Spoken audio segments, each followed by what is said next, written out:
is one of a number of players with notable family connections. They include St Helens' Daniel Ganson, who's the son of RFL head of match officials Steve, and Luke Broadbent, whose Barrow-born father Gary played in the Super League with Salford and Widnes. So the Lancashire squad is Jake Anderson and Evan Lawther, both of Newcastle Thunder, Cole Appleby, George Delaney, Daniel Ganson, Sam Haynes, Ben Lane, Tyler Pemberton and Reece Sumner, all of St Helens, Logan Astley, Jacob Douglas, Zach Eckersley, Tom Forber, Harvey Makin, Junior December and Alex Sutton, all of the Wigan Warriors, Luke Broadbent, Jack Derbyshire, Leon Hayes, Tom Horton-Burnett, Luke Thomas and Tom Whitehead, all from the Warrington Wolves, and Fenton Rogers from the Huddersfield Giants. The Yorkshire side is Deneve Balmforth from Warrington, Lewis Camden from Bradford, Levi Edwards, Oliver Field, Will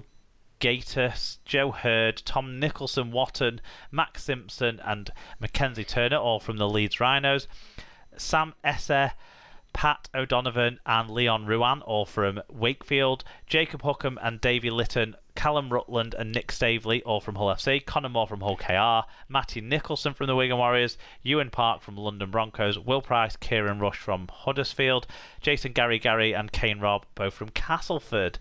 The sides will be coached by Danny Wilson for Yorkshire and Shane Eccles for Lancashire. Probably makes sense because Wigan have just by one the most players in that side. And the game will be streamed live on our league at 11 a.m. on Wednesday the 4th of August. So many familiar sounding names, isn't there, in that? Yeah, and a couple that sound like firms of solicitors. But, yes. Lewis Camden from Bradford, do you know much about him? I can't say I do, I'm afraid. No, the Wigan players I know a bit about are Matty Nicholson and Alex Sutton, who've been playing in the halves, and Zach Eckersley as well seems to pop up a lot on our try scoring charts for the under 19s and under 17s. So yeah, they're the only ones I know a little bit about really from that. But good luck to both sides. It's only a couple of weeks away for them to get that game on. Yeah. Okay, well, make sure you send in your views on the week's news next week on the Google form. Look out for links to that on the episode blog post. Shout out to BBC Sport Rugby League page, totalrl.com and loverugbyleague.com for providing the stories for us to comment on. That's it for the news. We're now going to get back to matches as we do other results.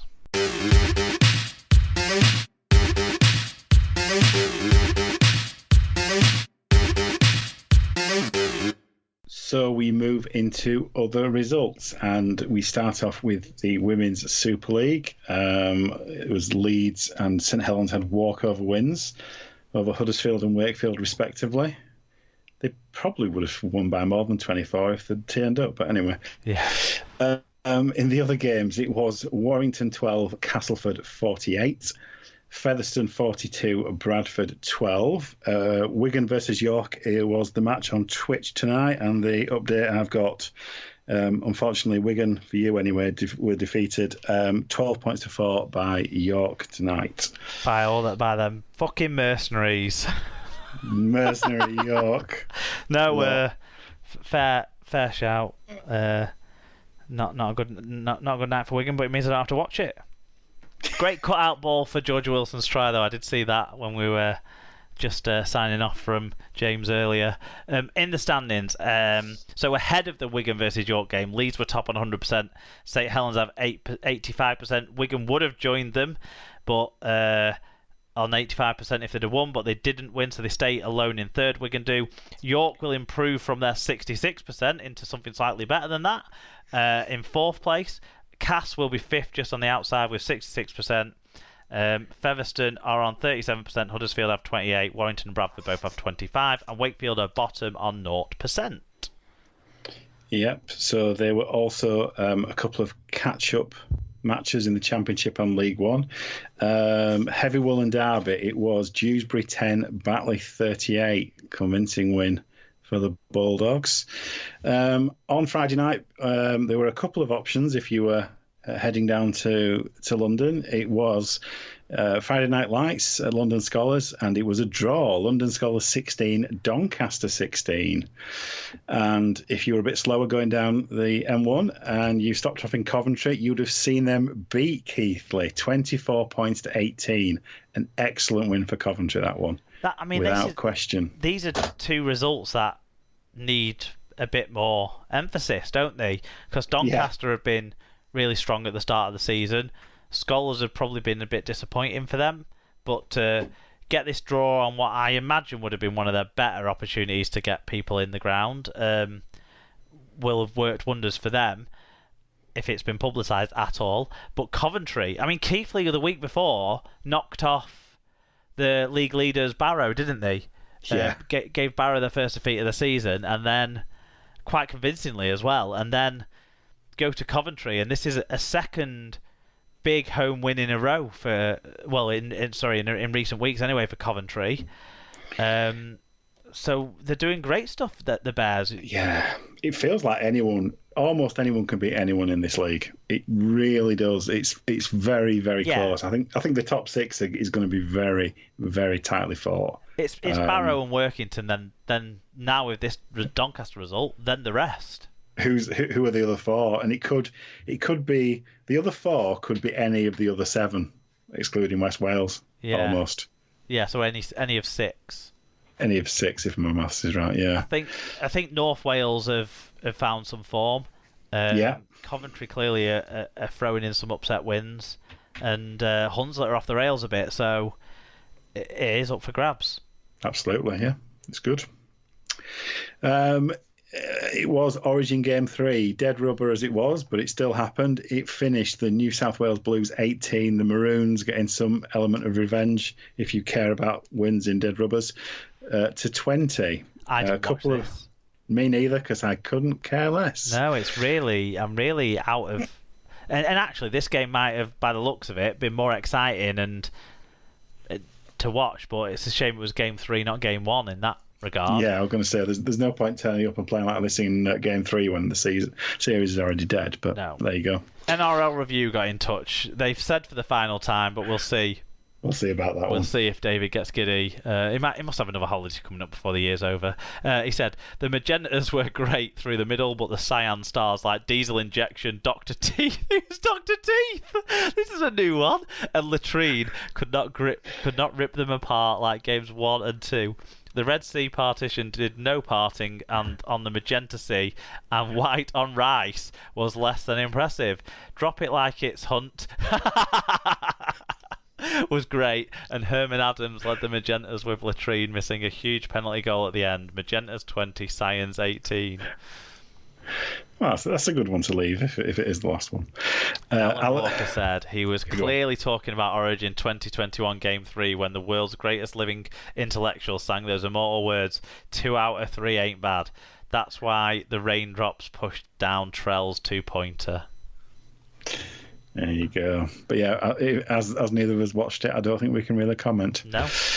It was the 18th round in the NRL. It finished the Titans 8, Eels 26, the Sea Eagles 32, Dragons 18. Mark Butler got in touch on this one. He said, enjoyable encounter on a Friday. The first half was pulsating end to end with forwards hammering it in and a couple of tries for the highlights reel and only 2 points in it at the break. Manly produced a sensational team effort to go in front early in the second half, which sent the whole game their way. By the time St George recovered, the game was gone.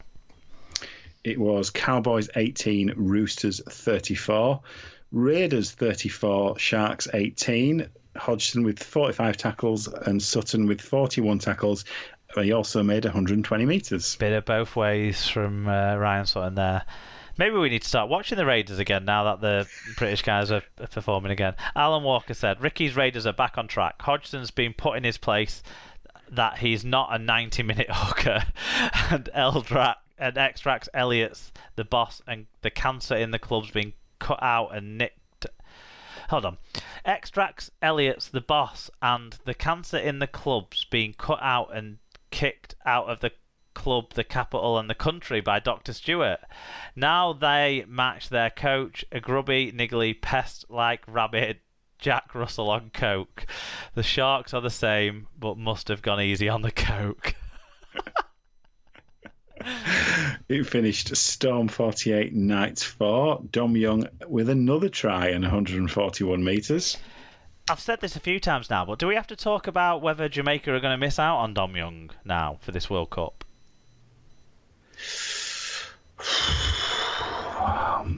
He'd be an outside shot, wouldn't he?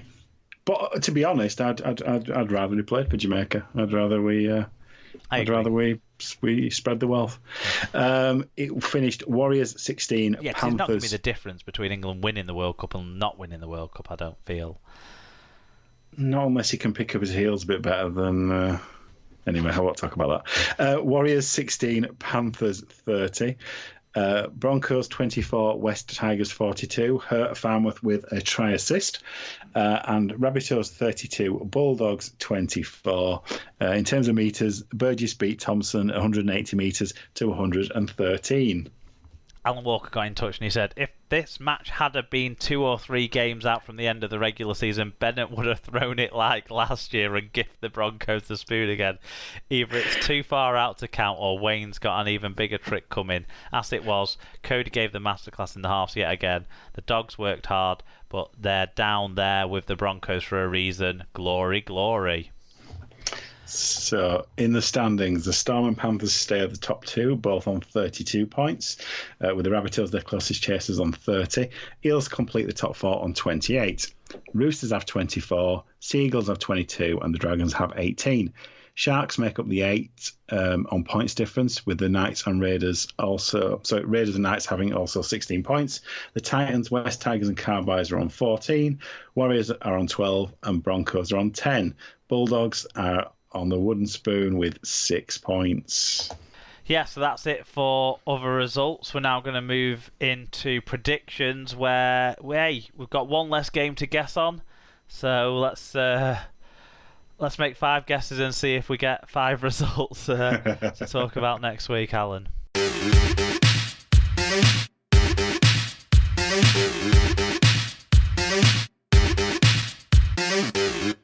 Super League round 15 then, and it kicks off with the one televised game Thursday night 7:45 p.m. kickoff on Sky, and it's Huddersfield versus Hull FC. Well, why are you making me watch this? It's the one game of the week. I know. It's a shame that St Helens Hull KR isn't televised, because I think that could have had more interest. I mean, it would have been a repeat for St Helens playing against a side who hasn't played for a month or so, but but maybe with a hangover this time. Anyway, Sky game, Huddersfield versus Hull FC.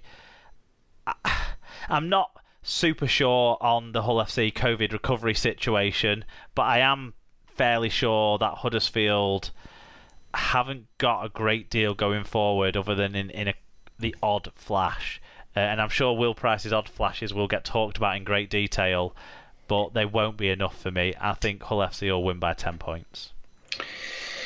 Yeah, the only kind of risk for FC is that they're a bit undercooked, but I think I'd rather be over-rested than overplayed. FC by a mile, FC by 16 for me.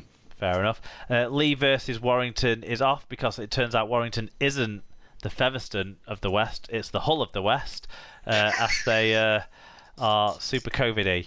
But joking aside, all the best to everyone again around the league in these difficult times. But it's a shame that game is off. We'll see if they manage to get it rescheduled. But we'll move on to Friday night, 7:45 p.m. kickoffs. We'll go first with Leeds versus Salford. An in-form Salford in some ways, but will they be good enough to beat Leeds, Alan? Leeds have come up short, but against a much better team than Salford. They've shown enough flashes for me that they can win at home. I would hope that there'll be a big crowd in for this one, now that restrictions are limited. Leeds for me, Leeds by 10.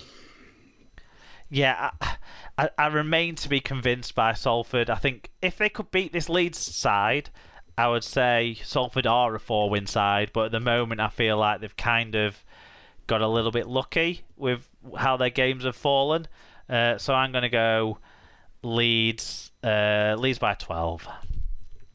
Okay, St Helens are fresh from their cup winning celebrations against Hull KR, fresh from their